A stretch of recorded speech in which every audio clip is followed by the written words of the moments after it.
Bonjour et bienvenue dans votre nouvelle vidéo. On se retrouve pour le 6e épisode qui concerne le 6e chakra et on va voir déjà tout ça en détail. J'espère que vous avez pu suivre les épisodes de 1 à 5 déjà. Et on passe voilà, directement ici. Et le nom sanskrit de ce 6e chakra, Vishuddha. Donc Vishuddha pour ce chakra du 3e œil.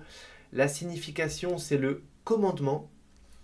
Donc il y a une forme de puissance créative, enfin pas créative puisqu'on a parlé de créativité avec le chakra numéro 5, plutôt de manifestation. Vous voyez, moi j'aime bien dire que le troisième œil, quand je pense à la loi d'attraction et de manifestation, j'aime bien dire votre troisième œil c'est comme un rétroprojecteur qui projette devant vous certaines choses. Et c'est comme si la vie c'est un tapis roulant où les choses avancent vers nous. Et si on n'utilise pas la loi d'attraction, etc., bon, bah, ce qui vient à nous, faute de mieux, vient ce qui vient, quoi. Vous voyez ce que je veux dire? Si je commence à être dans la visualisation, eh bien c'est comme si, en tout cas moi j'imagine que ce troisième œil permet de projeter cette réalité devant moi qui va venir à moi pour se manifester. Donc c'est comme ça que je l'entends dans cette notion de commandement, en tout cas. L'emplacement entre les deux sourcils, hein, c'est là où on voit parfois un certain point qui est noté. De toute façon, si vous vous concentrez sur votre troisième œil, vous fermez les yeux, vous essayez de le visualiser, etc. Vous allez donc mettre votre attention dessus et en faisant ça, forcément, il va s'activer plus et c'est comme ça que vous pourriez ressentir son emplacement. Ça peut chatouiller, ça peut gratouiller, vous pouvez avoir certaines sensations en tout cas. Je ne l'ai pas précisé jusqu'à présent, mais on peut faire pareil avec tous les autres chakras.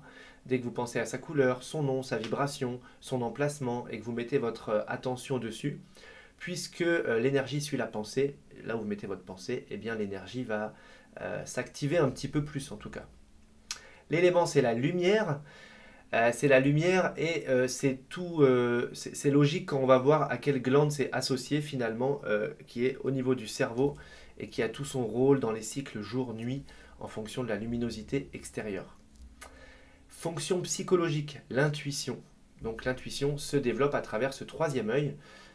En tout cas, à mon niveau, l'intuition, j'aime bien dire que c'est la claire connaissance, c'est le fait de savoir quelque chose sans l'avoir appris. Et c'est ce troisième œil qui nous permet finalement de voir, non pas dans la matière physique, mais plutôt dans le subtil, dans le vibratoire, et comme ça de pouvoir voir certaines informations qui de toute façon sont là, mais en temps normal, on ne les voit pas, on n'y a pas accès. Et avec cette intuition, on va capter directement ce qui se passe. Et je fais encore un lien également avec la vidéo, vous savez, sur la coque psychique. Et cette vidéo sur la coque psychique, je crois que c'est la numéro 48 ou 49. Si vous vous rappelez, on fait une ouverture au niveau du troisième œil pour justement garder l'intuition pendant que la coque est fermée. Le résultat, c'est l'imagination, hein. Donc dans imagination, on a image, donc cette notion aussi de visualisation. L'identité, c'est l'identité archétypale, c'est-à-dire qu'on a tous un certain archétype. Et en fait, c'est ça qui va rentrer en ligne de compte pour chaque personne. En fonction de son archétype, il va y avoir ce lien avec le troisième œil, mais j'aurai pas plus de détails à vous donner là-dessus en tout cas. Énergie négative, l'illusion. Donc on pourrait dire attention de ne pas tomber dans l'illusion, à vouloir voir des choses qui ne sont pas, à les projeter, à les créer, et finalement être dans quelque chose de totalement inventé, puisque la pensée est créatrice, la frontière est mince, donc il faut plutôt essayer de regarder ce qu'il y a, plutôt que de chercher à voir ce qu'on veut voir, parce que sinon forcément on va le créer et on va s'en persuader, donc ça n'irait pas. Au niveau glande épiphyse, hein, donc on en a parlé à l'instant, hein, c'est cette glande qui est au centre à l'intérieur du cerveau.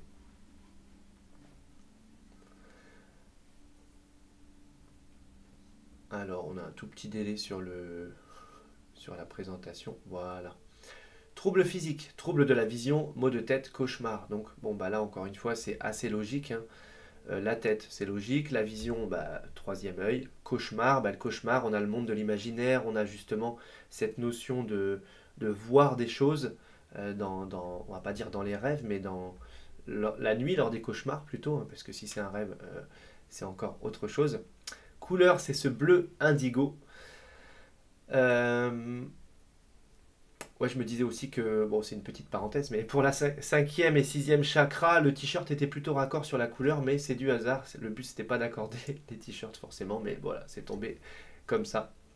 Le mantra, c'est le Om. Ah, bah enfin, entre guillemets, on change Jusqu'à présent, on était sur une lettre, puis le A et le M, qui finissaient par âme. Et là, on est juste sur le Om. Et donc, le but, c'est de prolonger le O et ensuite de fermer et de tenir le M avec une vibration comme ça assez longue. Planète Jupiter, Neptune, métaux, argent. Donc vous avez vu à chaque fois, hein, pour ceux qui connaissent vraiment le tableau des éléments, si vous reprenez les métaux, bah, vous allez voir, c'est comme si à chaque fois on leur enlève une couche. Je crois, je ne vais pas dire de bêtises, mais je crois que c'est une couche d'électrons. Mais pardonnez-moi si je me trompe parce que c'est pas quelque chose que j'ai forcément en tête et que j'ai révisé avant. Mais en tout cas, c'est comme si on part du plomb et à chaque fois on enlève une couche, une couche, une couche. Et on va se retrouver pour aller vers l'or finalement, hein, directement. Les minéraux, le lapis lazuli, ou lapis lazuli, ça dépend comment vous voulez le prononcer, le quartz, l'opale noire, l'améthyste, azurite, fluorite. Alors on pourrait dire oui, mais l'améthyste elle est plutôt violette, donc elle peut correspondre au chakra numéro 7, mais elle peut correspondre au chakra numéro 6, de par ce qu'elle permet d'ouvrir, notamment l'intuition. Le lapis lazuli, on retrouve aussi la couleur or dedans, des petits reflets et surtout ce bleu caractéristique qui effectivement permet, si on le souhaite, de travailler sur le troisième œil. Le quartz sera plus une énergie pure qui va soutenir le travail qu'on va faire. Mais finalement, le quartz, il pourrait aider n'importe quel chakra puisque justement, lui, il a plutôt cette forme de neutralité et de ressources un peu universelles, quoi. L'encens, c'est l'armoise. Donc, je ne connais pas l'armoise, je ne sais pas quelle odeur ça a. Le droit, c'est le droit de voir. Bon, bah ça, c'est logique. Mais en même temps, j'aime bien dire voir au-delà des apparences. Parce que voir ce qui est devant nous de manière physique, c'est une chose. Voir ce qui est derrière le voile, au-delà des apparences. Percevoir, voyez, percer pour voir, c'est-à-dire voir au-delà. Et dans le au-delà, il y a cette notion aussi d'au-delà. Donc, j'aime beaucoup cette notion aussi. Vertèbres cervicales 1 et cervicales 2. Je répète toujours que si les vertèbres sont atteintes, forcément, il y a un impact sur le chakra concerné. Le corps, c'est le corps bouddhique. Alors, il faut savoir que dans les corps inférieurs, ce sont les corps, on va dire, de la personnalité, que l'on n'a que pour cette incarnation-là, et qui sont teintés de notre caractère, etc., et qui font qui on est dans ce qui appartient que à cette incarnation. Dans les chakras supérieurs, les corps supérieurs, ce sont des corps qui vont conserver des informations d'une incarnation à l'autre, dont le corps bouddhique, par exemple. Et la note, c'est le La. Voilà, tout simplement. Il n'y a pas plus à dire à ce sujet-là. On a fait le tour du 6e chakra et on se retrouve demain donc pour le dernier épisode, pour ce chakra numéro 7. Et je rappelle qu'en description de la vidéo numéro 7, vous aurez un lien pour aller télécharger le fichier PDF avec les 7 chakras, tout le PowerPoint complet qui est regroupé pour celles et ceux qui veulent aller un petit peu plus loin et travailler dessus. Voilà, si ça vous a plu, le petit pouce en l'air comme d'habitude, et nous, on se retrouve demain.